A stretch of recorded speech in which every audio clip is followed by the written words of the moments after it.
European show. The topic that we want to discuss right now, actually, it's about healthcare. Healthcare. Let's maybe at the beginning, let's just in general ask audience.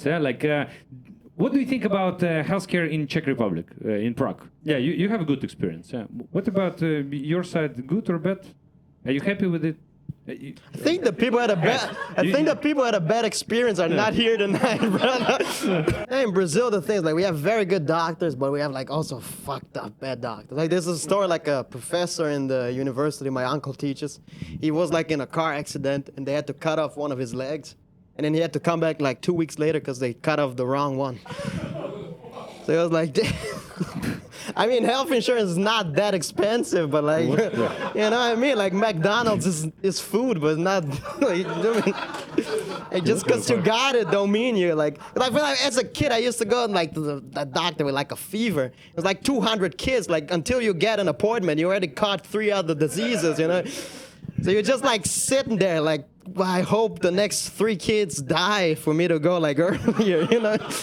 Oh, but it's also, yeah, it's funny for me to imagine how they cut the wrong leg. They're like, so which one? I don't know. Maybe I don't think they asked. I think they just Let's do a coin toss. Yeah.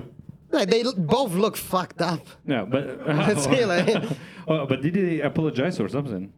I mean, if I cut off your balls and said sorry, bro, how happy would you be? Yeah, I would be like, yeah, at least he's sorry. You know?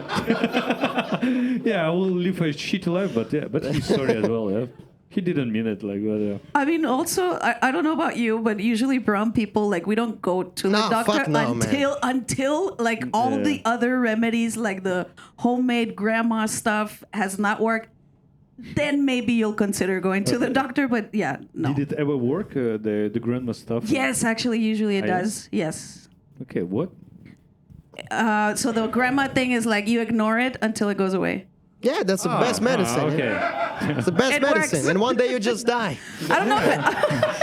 No, but for you, for example, after when you came from United States, that everything is free here, right? Right. So I explained it to like my friends back. Like in the U.S., there's this idea we don't have a good healthcare system. That's not true. We have very excellent healthcare. It's just how we pay for it is kind of fucked up, right? Yeah, it's just not affordable. It's just not affordable. But I mean, you can but just. It's amazing. You can just get you can just get medical debt and then never pay that either. In Russia, it's the same. So it's amazing, but somewhere in Moscow, yes. Yeah. In Siberia, like, good luck. Yeah.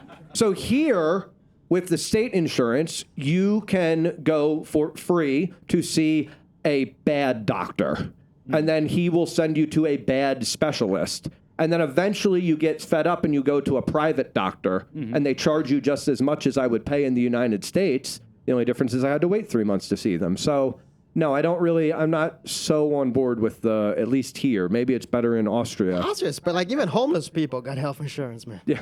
Like you see homeless people with better teeth than me, man. It's insane. Like, Jesus, if you don't have to eat, why do you like have to get all this shit done? Oh yeah, maybe it's better for the drugs. I don't know. It's amazing, man. Like, you want to like get sick just to use it, you know? But it's completely for free. I mean, no, you pay like part of your income, you know, but still, it's very. Okay, but how much? Let's say. I don't know, man. I don't read the contracts. You don't have the income. Even this shit, I don't know where this fucking video is going, man. I didn't read that. Yeah, it's to Pornhub. Yeah, but basically, for example, in the Netherlands, you actually pay the medical insurance every month, and it's something like 130, 100. Yeah, so the basic, I think, 130 or something. But then, first, if you want to go to specialist, first you go to a family doctor. And family doctor is always like, no, you're okay. It's just stress, paracetamol, 2 weeks, and you'll be good. You also have it here, right? Or not? Yes. Okay. Yes. So, and then you really need to fight. If you want to get to actual good doctor, you need to fight. You say, no, I'm dying. Like, I'm really dying. It's for sure, it's cancer. It's the terminal stage. It's like, yeah, I will die right now. And then like, okay, maybe, So this is how it works. But it's amazing because, you know, like, so once I was going to a doctor, so I had some problems with my face. Yeah, let's put it in this way. I came to a doctor, and she was like, okay, so 15 minutes appointment, 15 minutes. It's amazing. She's like, okay, so what do you have? And I'm like, yeah, I think I have this and this. And she's like, yeah, totally. Yeah, I'm sure it's that. I'm like, maybe you will check? And she's like, oh, yeah, sure. Yeah, definitely. It was like, what the fuck? It's like, yeah, put this cream and whatever. Like, I went to the hospital here with, I don't know where to go. I went to the A&E, the emergency room, with, I had twisted my leg pretty bad. I could barely walk on it. And they're like, oh, you need to go walk over to the surgery department. I'm like, can we get a wheelchair or something? Like, no, that's for sick people. I'm like, what? I realized that my mistake in seeking doctors here in the Czech Republic was I was going to Czech doctors. Now I have an Indian doctor, and he solves my problems much instantly. better. Yeah, Yes. it's like as soon as I walked in the room and saw the color of his skin, I was like, oh, thank God. Oh, my God, he's going to help me. I had a problem for 3 months. I had a cough, like a chronic cough. And the Czech doctor was like, oh, you have to go see a specialist for that. I couldn't get a specialist appointment for 3 months. I was like, can you give me a corticosteroid, an inhaled steroid? He's like, no, I don't think the specialist would do that. I said, is there any danger in it? No. Is there any risk of me having a bad allergic reaction? No. Is there any liability on your part? No. Will you give me the steroid? No. So in the Netherlands, though, to be honest, what is good about Dutch medicine is when you get to the actual doctor, they will treat you like a princess, because once I fell from the bike, I fell from the bike that badly that I woke up in an ambulance, and I was like, what the fuck happened? And they're like, yeah, it's okay, you fell from the bike. I'm like, okay, cool.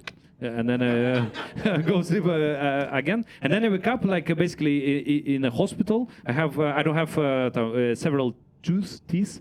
My hands are completely scratched. My shirt, it was a white shirt, completely in the blood and stuff. And then they were treating me amazingly. They were like, man, don't worry. We check your head, They were explaining to me everything. I was like, I felt really they care about me, And once, for example, I was in Moscow, in a private hospital. Yeah? So I paid a lot of money. And the doctor, he's saying okay, we're going to give you this and this and this and this. And I'm like, and why? This for what? He's like, you're going to ask everything? I was like, yeah. So, okay, yeah. And then this and this and this. He was so annoyed, oh my God. And then he was like, okay, now I'm going to do this procedure. I'm like, how long does it take? If you're going to ask everything, it's going to take 1 hour, otherwise 15 minutes. Seriously, at some point I was feeling dizzy and I'm like, I'm okay. I think I will die here. And this was my mistake to came to Moscow. Yeah. But because in Russia, basically, they treat you harsh. But it's for the best. I gotta say, the only time I've been in a hospital was actually in Russia. It was also in Moscow. Oh. And I went in. First of all, everything was free, completely for free. Not I didn't even pay taxes over there, so it was completely for free. And they actually did treat me well. But it was a public hospital, so there was no soap, no toilet paper in the bathrooms. So you had to provide everything. No. But again, all of the medicine was for free. So yeah, but this is also because you're foreigner. Because somehow, if I don't you're think foreigner so, in no. Russia, they're always like, "Oh, you're from Mexico? No. Try our food. Yeah, is it amazing? Go." No, the hospital. Fuck off, piece of shit. Yeah. I was the only foreigner there, and I could see the way other people were being treated as well. Even the food was for free. So I don't know. They give me the other stuff. Do we have some more stories about medicine here? I had unnecessary surgery performed on me here. Oh. But Fine. all right. Let's keep it for later. Yeah. We'll just leave that one go for now. But no. But please. All right. So, damn it. So I needed surgery performed on my large intestine. On the very end of my large, I needed butthole surgery. Sorry, guys. There's no way to. There's no polite way to say this. All my doctors back in the United States were like, "This is just a hemorrhoid. It's just there's no problem. This is just a hemorrhoid." A doctor here was like, "That is a colon polyp. It can turn into cancer. We need to remove that immediately." So they schedule me this surgery. I have to go completely under anesthesia. I wake up in the bed and my doctor comes in and she goes, "So which is a really great sound to hear when you're waiting to find out if you have cancer. She's like, so your American doctors were right. That was just a hemorrhoid. You didn't need this surgery at all. Oh, fuck. Yeah, so I was like, lady, like, I'm sitting here, like, you had to go under, you know how scary, I have a catheter in me. And then she informed me that all of the buttons to call the nurses are broken, and I will just have to stand up and carry my catheter to the hall and yell for them. Oh. Man, this sounds like Russia. Yeah. Which then the nurses come, and the nurses here are, like, mean. They're always, it's like this same, like 50-year-old angry woman who doesn't speak any, I don't even think she speaks Czech. She doesn't want to hear anything from you. And she comes around like, yeah, blah, blah, blah. I can tell what she's saying is, sit back in the bed, for God's sake, you just had surgery. I'm like, the doctor's telling me to get up and yell. But I guess the doctor told her to get up and yell at me if I get up and yell at her. So the doctor was playing us both against each other. Oh. But was it actually some damage or something to your health and body, or not? No, thankfully I have both of my legs. Though that did occur to me afterwards. I was like, well, what if they took, like, I might be missing a foot of bow for all I know. Like, I don't know what they did while I was under, but I'm still waiting to see if it shows up on Pornhub or something. But wow, man! But this is. But do you want to know if you could know when exactly you will die? Would you like? You mean to if like a genie came down and told me? Because this is doctors we're talking about here. Not just a doctor. It doesn't have to be a genie. It's just like just a doctor coming like with a piece of paper. Yeah, it doesn't have to be that's like. the thing, though. Usually, if a doctor says this is when you're going to die, it's followed up by, and this is what we can do to prevent that. So yes, I want to know that. But what if it's Jesus? Jesus comes and he's like, Vincent. Let's go back to the genie, man. If it's Jesus, then I know that there's an afterlife, and I have some things that I need to take care of before I go to meet him.